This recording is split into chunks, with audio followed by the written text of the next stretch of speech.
Bonjour et bienvenue sur le podcast Couple Heureux. Je m'appelle Pascal Kionkion et je vais partager avec vous toutes les clés pour être heureux à deux.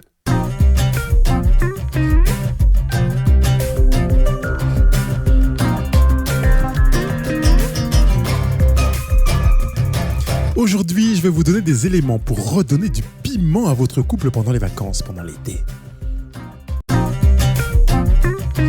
Bonjour à tous, je ne sais pas pourquoi j'ai fait cette voix comme ça, mais je voulais donner du piment à mon discours. Mais plus sérieusement, je vais vous donner des éléments pour donner du piment à votre couple. Pendant cet été, je sais que les vacances sont propices aux naissances. On le voit rapidement dans les débuts d'année. On sait que l'été a été l'occasion pour les couples de prendre du temps, de souffler, de faire des bébés.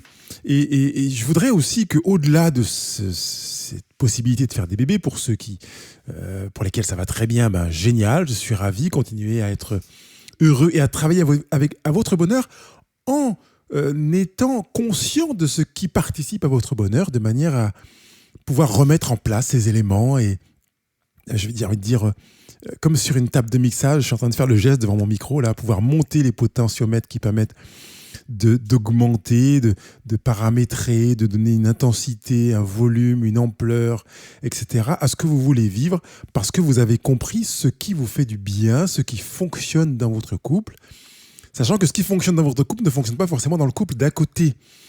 Et l'été, c'est justement parfois l'occasion de se retrouver entre copains, entre copines, en couple et de se poser la question, et toi, dans ton couple? Et puis le copain ou la copine dit, moi dans mon couple, je fais ça, voilà, tu serais mieux que tu fasses ça.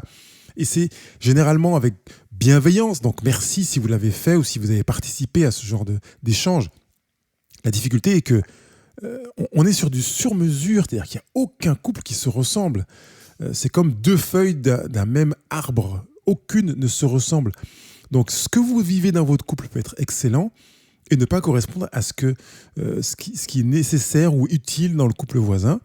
Et parfois, bingo, ça peut fonctionner, donc c'est aussi intéressant d'être sensible à ça. C'est pas parce que ça marche bien pour mon copain, ma copine, dans son couple, que ça marchera bien dans mon couple à moi. Mais parfois, ça peut fonctionner, comme je viens de le dire. Alors voilà quelques éléments que je vais vous donner. J'en ai 1, 2, 3, 4, 5, 6 sur mes notes pour redonner du piment à votre couple pendant l'été.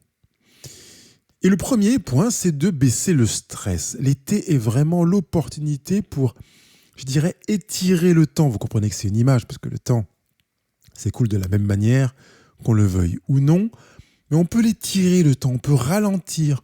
On peut même faire ce que je propose parfois à des couples, une journée sans montre, ou un week-end sans montre, ou une semaine sans montre, c'est un peu plus difficile. Mais c'est vraiment difficile aujourd'hui parce qu'on a toujours nos smartphones quelque part, nos tablettes, nos ordinateurs. Mais si vous pouvez vivre ne serait-ce que quelques heures sans montre, une demi-journée, même sans smartphone, et du coup, ne pas être dérangeable, je me permets d'utiliser ce néologisme, eh bien ça peut être vraiment bénéfique pour votre couple. Vous sortir de la notion de temps et du coup vivre à la vitesse qui est la vôtre et non plus à une vitesse imposée par un paramètre extérieur qui serait le tic-tac d'une horloge ou pas de tic-tac du tout si c'est sur un smartphone, une tablette ou un ordinateur. Le fait de vivre plus lentement baisse le stress. Le fait de baisser le stress augmente l'intensité de la conscience du présent. On est là, maintenant, parce qu'on est là. On n'a pas rendez-vous, on n'est pas attendu, on est là l'un pour l'autre. Et cette capacité à baisser le stress augmente vraiment cette intensité du présent. Quand on travaille sur la pleine conscience, on sort de cette notion de temps pour entrer dans une réalité présente qui soit détachée, suspendue, presque, je dirais, dans le vide et qui ne tienne plus compte des contingences de ce qui se passe autour de nous. J'aime bien Christophe André, un livre que je suis en train d'écouter en ce moment sur l'art de méditer, qui dit que même quand un téléphone sonne en pleine séance, eh bien, il continue sa séance en disant, voilà, on va intégrer la sonnerie de ce téléphone, et puis on va intégrer dans cette réalité le fait que telle personne le vit mal, l'autre se demande est-ce que mon téléphone sonne. Voilà, pouvoir intégrer ça sans être dérangé, parce que la notion de temps a disparu ou quasiment disparu. Et le gros avantage d'avoir suspendu l'impact du temps sur le moment que vous allez vivre là au présent, eh bien, c'est que vous pourrez davantage donner de temps pour la tendresse. J'ai fait tout un mois, le mois de la tendresse, je crois que c'est le mois de mars, et notamment avec un sujet qui s'intitulait La tendresse, c'est l'anti-vitesse. Il est difficile d'être tendre vite. Pas possible.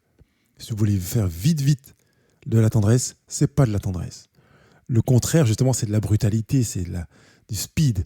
Donc vraiment, le fait de suspendre ce temps peut vous permettre de vous dire, allez, je vais prendre plus de temps pour être en tendresse sur plusieurs plans. C'est pas forcément le toucher, même si la plupart du temps, quand je parle de tendresse, les gens imaginent que c'est du toucher, mais ça peut être de la tendresse dans l'écoute, dans la manière de s'exprimer. Ça peut être dans la manière de poser son corps vis-à-vis de l'autre, d'être vraiment dans une position d'accueil, non pas de fermeture. Fermeture, ça correspondrait à croiser les jambes, croiser les bras, éventuellement baisser la tête. L'ouverture, ça permet d'ouvrir les membres, écarter les jambes, détendre les bras et regarder dans les yeux, etc. Et ça, tous ces éléments-là sont des éléments qui vont pouvoir baisser le stress et ouvrir à la communication. Ce qui m'introduit au deuxième point que je vous propose pour redonner du piment à votre couple pendant les vacances de l'été, là, c'est d'écouter avec les yeux.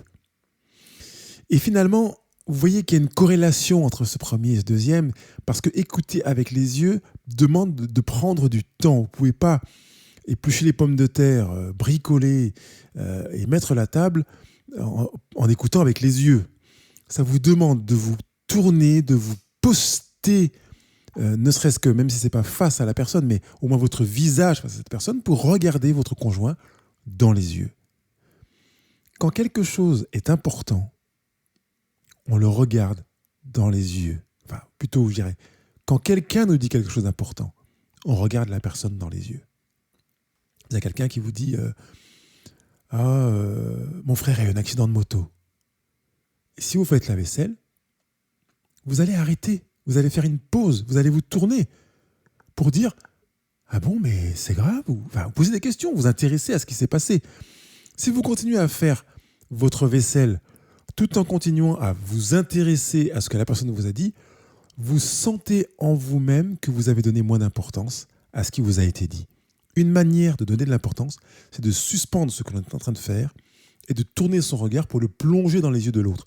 C'est une manière de lui dire, c'est tellement important pour moi ce que tu es en train de me dire, ou ce que nous sommes en train de vivre est tellement important pour moi que je suspends mon activité, mon action, pour m'ancrer en toi, pour nous permettre de communier, de devenir un. Ça, c'est l'étymologie de communier, devenir un, l'un avec l'autre. Et du coup, cela va enclencher vers une action qui est de chercher à comprendre ce que l'autre est en train de nous dire. Alors, si je reviens sur la conjugalité, mon conjoint me dit que il s'interroge sur l'avenir de son travail, son emploi. Eh bien, je vais regarder dans les yeux, d'abord, pour l'écouter avec les yeux, savoir ce que dit son visage, ce que disent ses yeux. Vous savez que le visage est vraiment à l'expression de ce qui se trouve au fond, alors que les paroles peuvent être en détachement avec ce qui se trouve au fond, ce qu'on appelle le mensonge d'ailleurs. Mais le visage ne peut pas mentir. Donc, même si on n'est pas à la question de mensonge, là, dans cette écoute avec les yeux, mais je vais avoir davantage d'éléments à percevoir si j'écoute avec les yeux.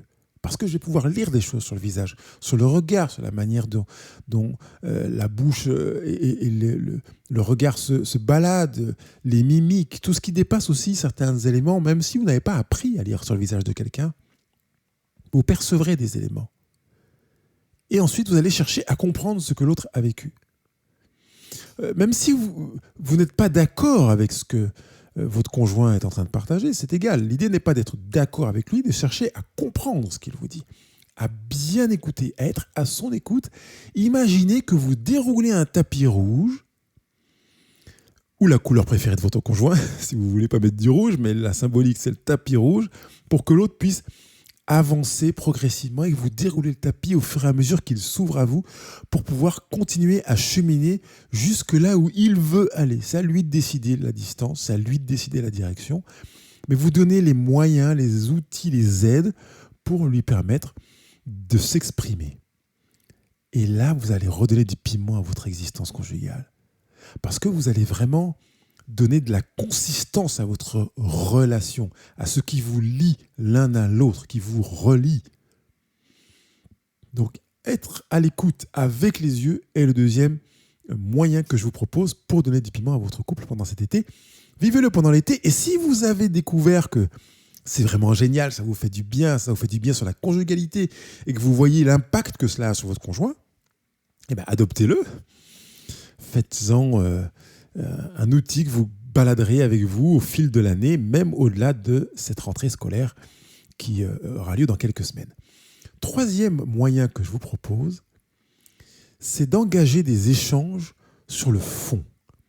Combien de couples se retrouvent au restaurant, se retrouvent au camping, à l'hôtel, en rando, en balade, et passent du temps à discuter des copains et des copines de l'un, des amis et des amis de l'autre, des parents, des beaux-parents, des enfants, de l'éducation, des choses comme ça, sans vraiment prendre le temps de discuter pour savoir vraiment qui et comment vit celui qui est en face de moi. Qui est vraiment celui qui est en face de moi? Comment il a évolué? À quel point? Où en est-il par rapport à il y a quelques mois ou quelques années? Où veut-il aller et où va-t-il? Donc je propose ces échanges de fond qui seront sur des sujets vraiment, j'ai envie de dire, existentiels et qui sont des enrichissements pour la vie de l'un, de l'autre et du couple. Je rappelle qu'on a 3 entités dans un couple. Donc et de prendre en considération ces 3 réalités. Donc on n'est pas sur un enrichissement personnel à partir de l'échange de fonds que je vais initier avec mon épouse, ou bien un enrichissement de sa part, etc. On est vraiment sur je lui permets de s'enrichir en partageant ces sujets avec moi. Je m'enrichis en écoutant les sujets qu'elle présente et je sais que ça enrichit notre couple. Donc c'est l'occasion de discuter sur des aspirations. À quoi tu aspires? Là, pour les semaines qui sont devant nous, à la rentrée, pour l'année prochaine, pour les 5 ans. Quels sont tes rêves? Donc ça, on peut aller peut-être plus loin. Quels sont tes rêves de manière plus générale? Ta manière de voir les choses a-t-elle évolué sur la direction de ta vie? Peut-être aussi sur la direction de notre vie commune. Et puis aussi, quelles sont tes satisfactions qui sont plus ou moins récentes ou de cette année? Peut-être des satisfactions aussi que tu veux vivre.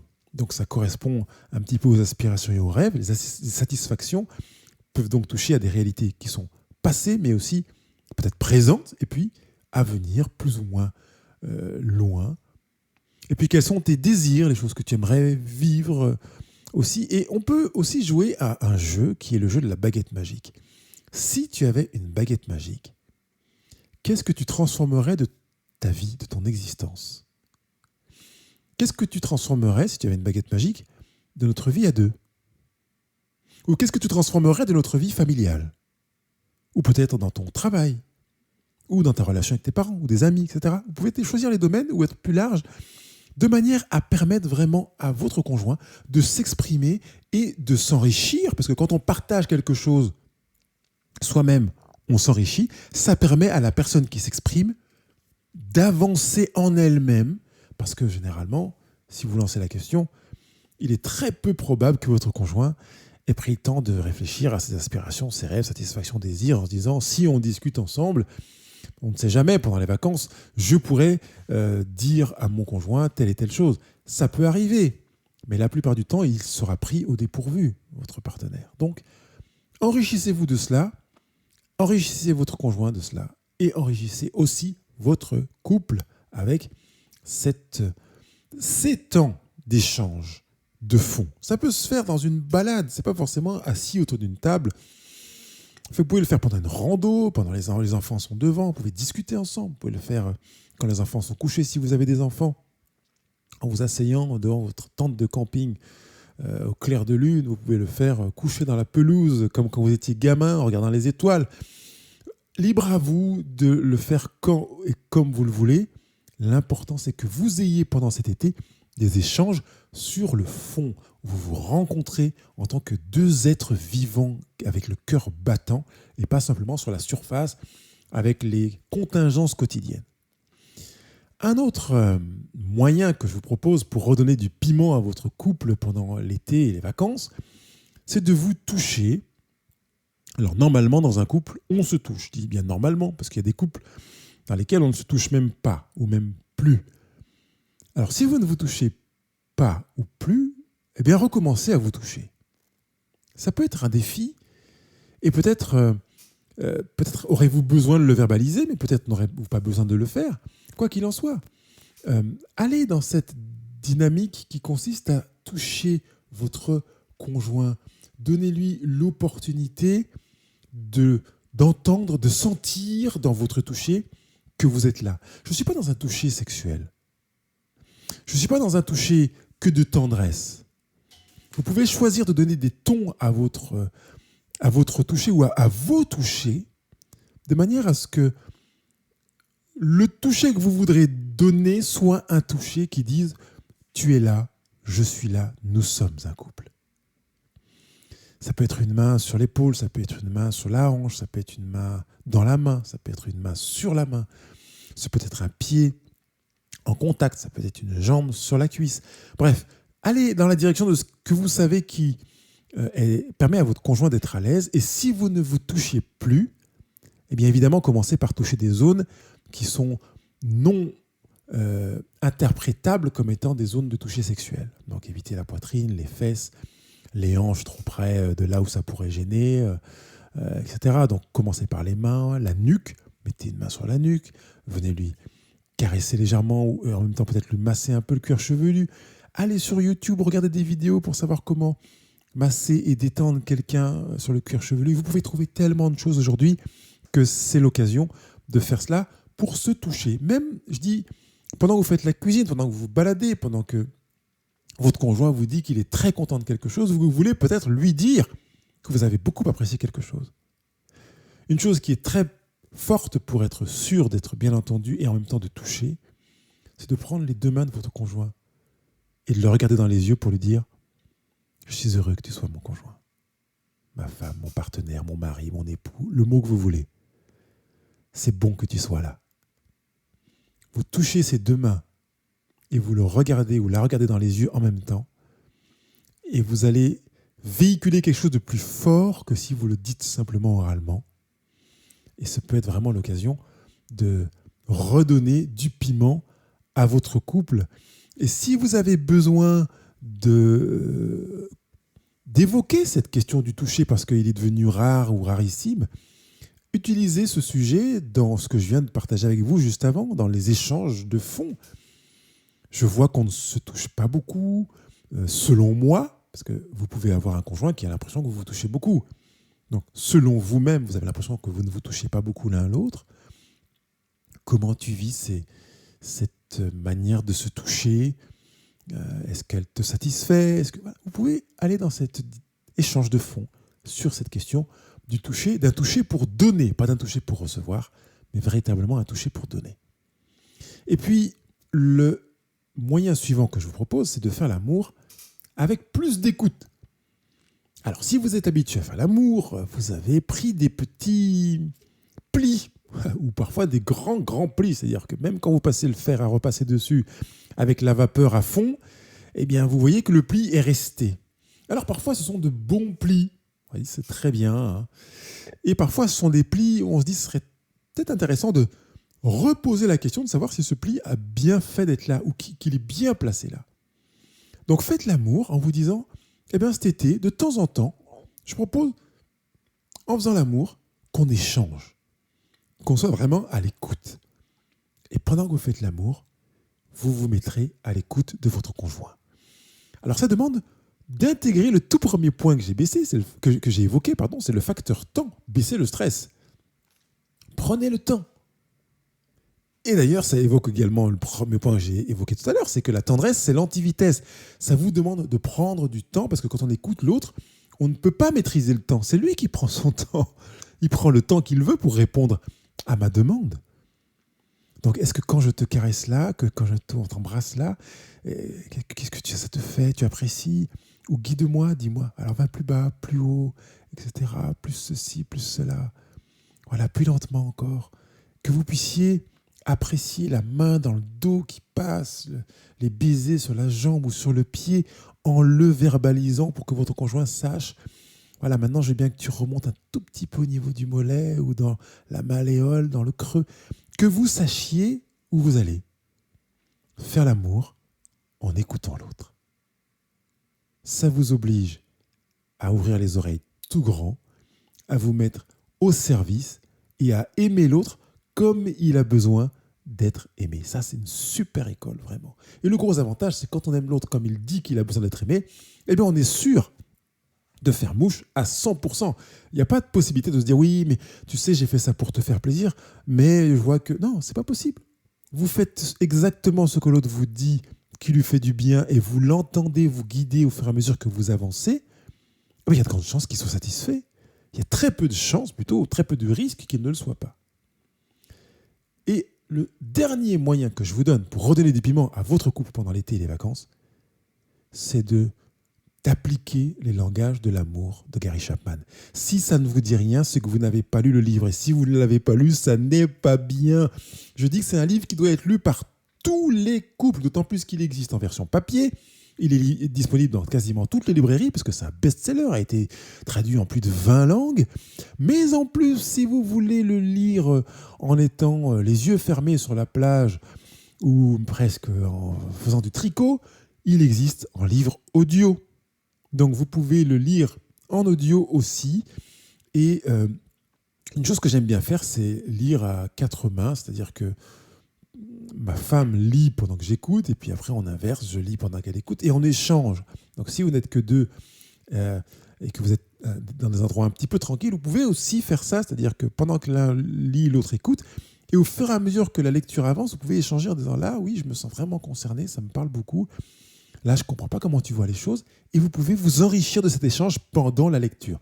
Mais quoi qu'il en soit, lisez ce livre, Les langages de l'amour, de Gary Chapman. Attention, ne vous trompez pas. Ce n'est pas les 5 langages de l'amour, même s'il y en a 5, parce que le livre Les 5 langages de l'amour est un résumé concis du livre Les langages de l'amour, mais il est vraiment light. C'est presque un résumé pour les gens qui ont déjà lu le livre Les langages de l'amour. Donc ne tombez pas sur celui-là, mais lisez vraiment Les langages de l'amour de Gary Chapman, et je viendrai contrôler votre bibliothèque et faire des interrogations orales à la fin de l'été. Donc lisez ça et appliquez-le surtout pour identifier vos propres langages de l'amour et échanger avec votre conjoint, votre partenaire, pour voir, lui ou elle, quels sont ces langages de l'amour, de manière à les parler. Je rappelle juste que le gros avantage de connaître le langage de l'amour de mon conjoint, c'est que je vais pouvoir parler son langage et être sûr d'être compris quand je veux lui dire « je t'aime ». Parce que si je lui parle un autre langage, à savoir le mien, celui dans lequel je suis à l'aise, moi, il est possible qu'elle, ça lui passe au-dessus. Et que je sois frustré en me disant « mais je fais tous des efforts pour te dire que je t'aime et je vois que ça ne marche pas ». Eh bien, c'est tout à fait normal, monsieur, madame, parce que vous parlez une autre langue que celle qui est comprise par votre conjoint. Donc ce livre permet vraiment de traduire votre amour dans le langage de l'autre pour qu'il le reçoive 5 sur 5. Et là, je vous assure que c'est bon pour vous parce que vous découvrez vos langages de l'amour.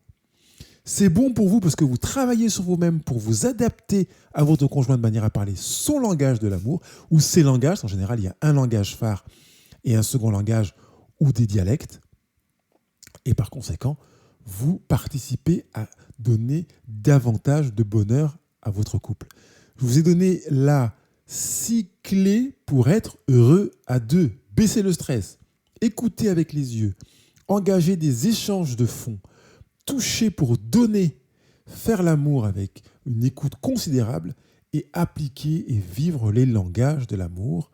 Oh, je sens que votre été va être bon, agréable et doux. Vous allez entendre les cigales sous une autre latitude. Alors c'est vrai que moi je suis en Provence, donc si que vous soyez au Canada, en Turquie, en Asie, en Afrique du Sud ou que sais-je, vous allez vivre autre chose que ce que vous viviez jusqu'à maintenant si vous appliquez ces 6 moyens de redonner du piment à votre couple pendant l'été. Je vous dis à bientôt et aimez-vous. Yes! Je vous remercie d'avoir pris le temps d'écouter cette émission. Elle vous a fait du bien ? Alors allez sur iTunes ou Google Podcast et donnez votre avis en mettant 5 étoiles, ce sera vraiment sympa de votre part. Si vous voulez partager ce podcast, c'est facile. Une fois dans votre application podcast, choisissez le pictogramme partager et envoyez le lien à vos amis. Surtout, n'oubliez pas de me laisser des commentaires et vos questions juste en bas de l'émission. Je me ferai un plaisir de vous lire. Je vous dis à bientôt.